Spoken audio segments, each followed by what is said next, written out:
नमस्कार साथियों, बहुत बहुत स्वागत है आप सभी का गवर्नमेंट एजुकेशन में। तो दोस्तों, जैसे कि मैंने बोला था कि जल्द ही जो है वो आपको सब इंजीनियर की भर्ती जो है वो देखने को मिल जाएगी। तो आप देख सकते हो समूह 3 जो है मैं जिसमें बात की जाए मानचित्रकार, समयपाल और समकक्ष पे भर्ती निकाली जाएंगी जो कि इंजीनियर की रहती हैं। इसका आवेदन जो है वो आपको 9 अप्रैल, आवेदन पत्र भरने की तिथि जो है वो 9 अप्रैल से लेकर नहीं 30 अप्रैल के बीच रहने वाली है। और आप इसमें संशोधन कब कर सकते हो? 9 अप्रैल से लेकर नहीं 28 अप्रैल तक जो है वो संशोधन कर पाओगे। ठीक है, इसकी परीक्षा जो है वो आपको जून में देखने को मिलेगी। तो आपके पास ज़्यादा टाइम नहीं है, अप्रैल, मई और जून। तो ये मान के चलो ऑलमोस्ट जो है वो 1 मंथ है आपके पास। ठीक है, 1 मंथ है, 1 मंथ में ही आपको तैयारी करनी है। बाकी के आपको और भी नोटिफिकेशन जो देखने को मिलेंगे वो 1 मंथ पहले ही मिलते हैं और 1 मंथ बाद जो है वो आपको एग्जाम करा दिया जाता है। ठीक है, तो इसकी एग्जाम तिथि आप देखिए 6 जून 2022 से प्रारंभ होगी। ठीक है, और इसमें बात की जाए तो 2 पालियों में जो है वो ये पेपर होने वाला है। 7 से 8 रिपोर्टिंग टाइम में रहेगी एक, और पेपर जो रहेगा वो 9 से 12 के बीच में, यानी 3 घंटे का जो है पेपर रहने वाला है। वहीं बात की जाए एक 12:30 से 1:30 बजे तक रिपोर्टिंग टाइमिंग रहेगी। और इसमें जो है वो आपकी जो पेपर की टाइमिंग है वो 2:30 से 5:30 के बीच रहेगी। इसके शहर जो परीक्षा शहर है, एग्जाम सेंटर है, आप देख सकते हो यहाँ पर भोपाल, इंदौर, जबलपुर, ग्वालियर, उज्जैन, नीमच, रतलाम, मंदसौर, सागर, सतना, खंडवा, सीधी और रीवा में। ठीक है, इसमें आप ये फीस है। बाकी के मैं आपको बता देता हूँ कि इसमें जो क्वालिफिकेशन है, क्या क्या मांगी गई है और क्या कैसा पैटर्न रहने वाला है पेपर का। तो 2017 में दरअसल जो है ये भर्तियां निकाली गई थी। ठीक है, 2017 में भर्तियां निकाली गई थी। तो उसी आधार पर मैं आपको यहाँ पर बताने वाला हूँ। तो आप देखिए यहाँ पर ये नोटिफिकेशन है, ये 2017 का ही है। ओके, 2017 का है ये। और इसमें आप देखिए ये 2017 में जो है यहाँ पर निकाली गई थी। इसमें मैं जो मेन आपको बताने वाला हूँ कि इसमें सिलेबस क्या रहने वाला है। ठीक है, तो कुछ तो आपको प्रीवियस ईयर के जो पेपर हैं उनसे पता पड़ जाएगा, उसी आधार पर जो है वो आपका पेपर होने वाला है।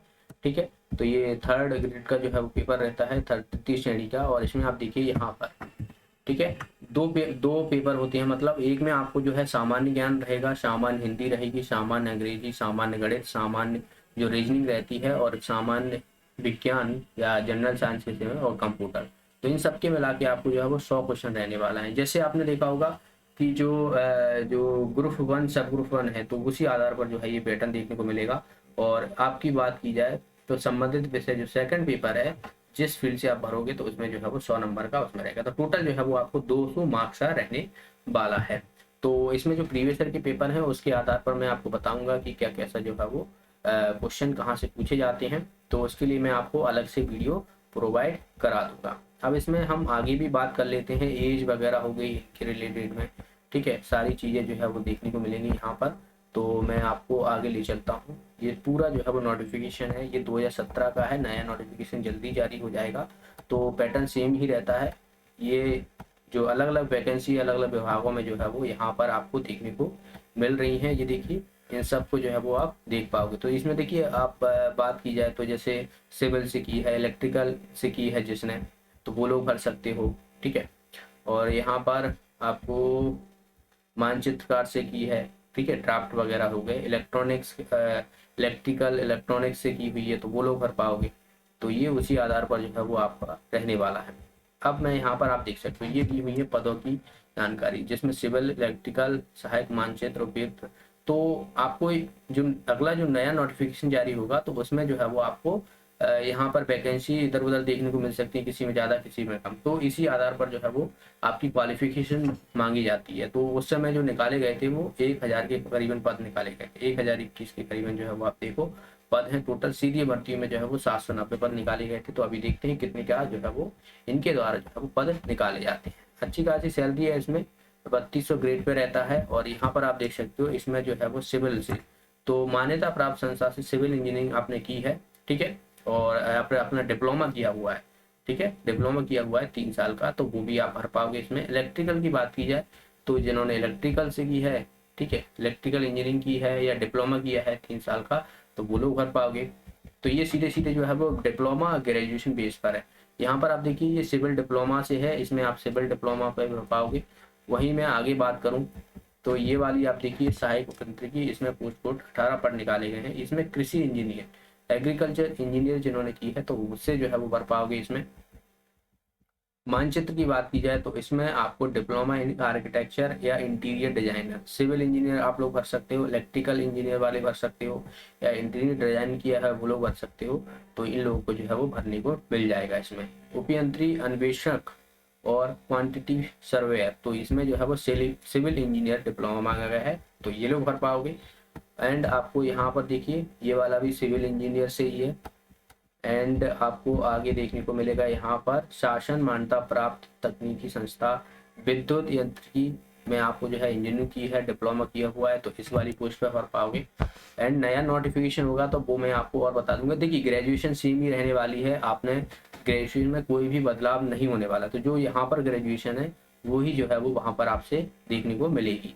तो यहाँ पर आप देखिए सिविल डिप्लोमा या पॉलिटेक्निक से डिप्लोमा किया हुआ है सिविल में, तो ये भर पाओगे। आईटीआई से सिविल की हुई है तो वो लोग भर पाओगे इसमें। तो आईटीआई वाले भी भर सकते हैं, डिप्लोमा किया हुआ है जिन्होंने पॉलिटेक्निक की है तो वो लोग भर पाओगे, इंजीनियर वाले भर पाओगे।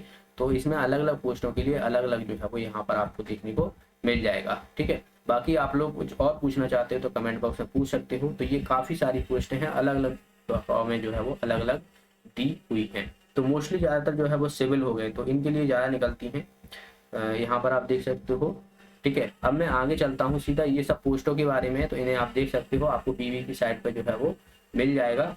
एंड अब हम बात कर लेते हैं एज की, ठीक है। तो यहाँ पर आप देखिए एज से संबंधित ये दी हुई है, इसमें आपको जो है वो 21 से 28 सीधी भर्ती वाले जो बाहर के हैं। मूल निवासी की बात की जाए तो यहाँ पर 40 वर्ष रहने वाली है जो अनारक्षित वर्ग है, ठीक है, अनरिजर्व कैटेगरी की। महिलाओं की बात की जाए तो 45 वर्ष हो जाएगी और बाकी सबके लिए 45 वर्ष, यानी जो अनरिजर्व कैटेगरी है उनके लिए 40 वर्ष है मैक्सिमम, ठीक है। मिनिमम जो है वो आप देख सकते हो यहाँ पर 21 दी हुई है। एंड और 18 से 25 भी दी हुई है, तो ये लोग भर पाओगे। एंड आपको जो बाकी की जो महिलाएं हो गई और जो रिजर्व कैटेगरी की हो गई जैसे ओबीसी, एससी, एसटी, तो उनके लिए 45 वर्ष होने वाली है मैक्सिमम।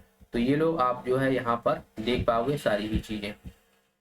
एंड आगे किसी स्थिति में अधिकतम आयु 45 वर्ष से अधिक नहीं होना चाहिए, तो यहाँ पर सीधा सीधा मेंशन किया गया है कि जिन लोगों की अगर 45 वर्ष से आयु अधिक है तो वो लोग इसको नहीं भर पाओगे। एंड विक्रम पुरस्कार से सम्मानित वगैरह ये यहाँ पर दिया हुआ है। तो ये अगला जो नोटिफिकेशन जारी होगा तो उसमें सारी चीज़ें क्लियर होंगी, क्योंकि यहाँ पर मैं आपको सिर्फ पैटर्न, सिलेबस क्या कैसा रहता है, कहाँ से क्वेश्चन जो है वो आपको देखने को मिलते हैं, कौन से सब्जेक्ट से, एंड आपकी एज, तो इन सब में कोई भी बदलाव नहीं होगा, क्वालिफिकेशन में कोई बदलाव नहीं होगा। तो इन सब के बारे में मैंने आपको यहाँ पर बता दिया है और इसका जल्द ही जो है वो नोटिफिकेशन जारी होगा, तो बाकी हम उसमें देख लेंगे। तो ये जो है वो आप देखिए नोटिस जारी किया गया है इसमें, तो जल्दी ही जो है वो अब इसका नोटिफिकेशन भी जारी हो जाएगा, ठीक है। क्योंकि 9 अप्रैल से तो भरना ही है, मार्च चल रहा है, मार्च के बाद अप्रैल है, तो ये भी जल्दी हो जाएगा। तो बाकी ये कहना चाहूँगा कि अगर आपको और कोई डाउट है तो आप मुझसे कमेंट बॉक्स में पूछ सकते हो, मैं आपको ज़रूर रिप्लाई करूँगा। एंड हाँ, कुछ लोग के जो है वो कुछ लोग पूछ रहे थे कि ऑफलाइन जो है वो पेपर होना चाहिए कि ऑनलाइन होना चाहिए, ऑनलाइन में फर्जीवाड़ा हो रहा है। बिल्कुल सही बात है। देखिए बहुत सारी चीज़ें यहाँ पर डाउट में डालती हैं, जैसे कि एमपी टेट का हो गया, तो उसमें आप देखिए स्क्रीनशॉट आपको सामने दिख रहे हैं, फोटो वायरल हो चुके हैं, और सीधी सीधी सी बात है, धांधली हुई है एक तरीके से देखा जाए तो, ओके। एंड बाकी के जो पुलिस हैं, बहुत से लोगों के नंबर कम हैं, उनको सिलेक्शन हो गया है, जिनके ज़्यादा है उनका सिलेक्शन नहीं हुआ है। तो इनका नॉर्मलाइजेशन भी समझ में नहीं आता है, ना तो इन्होंने कोई नंबर जारी किए हैं कि इतने नंबर आपके नॉर्मलाइज करने के बाद इतने हुए हैं, और बाकी के नॉर्मलाइज करने के बाद इतने बढ़े हैं अलग अलग स्टूडेंटों के।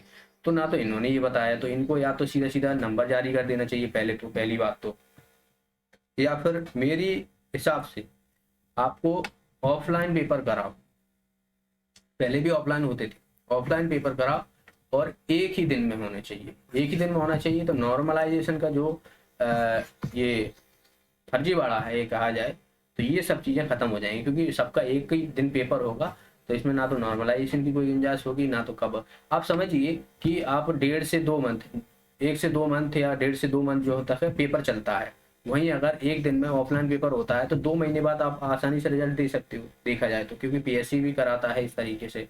तो आप सोच रहे हो कि ऑनलाइन से जल्दी प्रोसेस होती है, तो ऐसा कुछ नहीं है, आपके एग्जाम भी जो है वो ज़्यादा टाइम तक चलते हैं। और फर्जीवाड़ा भी आप देखने को मिलते हैं। इससे पहले भी जो है एग्जाम हुए, उसमें भी देखिए कृषि विभाग में हुआ था, उसमें भी फर्जीवाड़ा देखने को मिला था। फॉरेस्ट ये पुलिस वाला हो गया, एमपी टेट का हो गया, तो हर एग्जाम में मतलब कुछ भी चल रहा है। इससे अगर मैं बात करूँ, जैसे यूपीएससी है, तो इनमें तो कभी नहीं सुना कि इसमें फर्जीवाड़ा होता है या कुछ भी होता है। यूपीएससी का जो इंडिया का सबसे आईएएस का जो एग्जाम होता है, उसमें कभी सुना है? नहीं सुना है। क्योंकि यहाँ पर जो बैठे रहते हैं ना, वो निकम्मे होते हैं एक नंबर के, ठीक है। और सरकार भी कुछ एक्शन नहीं लेती है, सीधी सी बात है।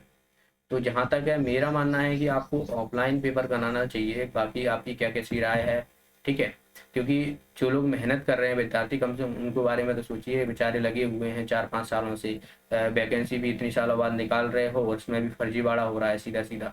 तो जो लोग तैयारी कर रहे हैं उन पर क्या बीतती होगी, उनके माँ बाप हो गए, उनके घर वाले हो गए, ठीक है। क्या मतलब उनका भविष्य तो बिल्कुल अंधेरे में हो गया एक तरीके से।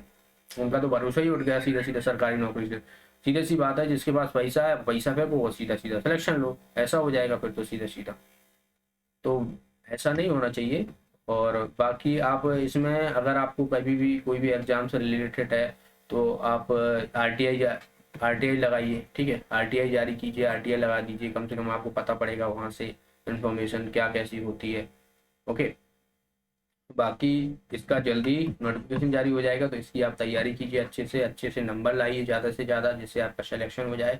बाकी जो प्रीवियस ईयर की पेपर है उनको मैं आपको बता दूंगा कि कहाँ से क्या क्वेश्चन पूछे जाते हैं, किस क्या स्टैंडर्ड रहता है इन सभी का, तो उसकी हम क्लास जरूर ले लेंगे। ओके, तो मिलते हैं नेक्स्ट क्लास में। तब तक के लिए बहुत बहुत धन्यवाद। वीडियो को लाइक और शेयर जरूर कर दीजिएगा, और मिलते हैं।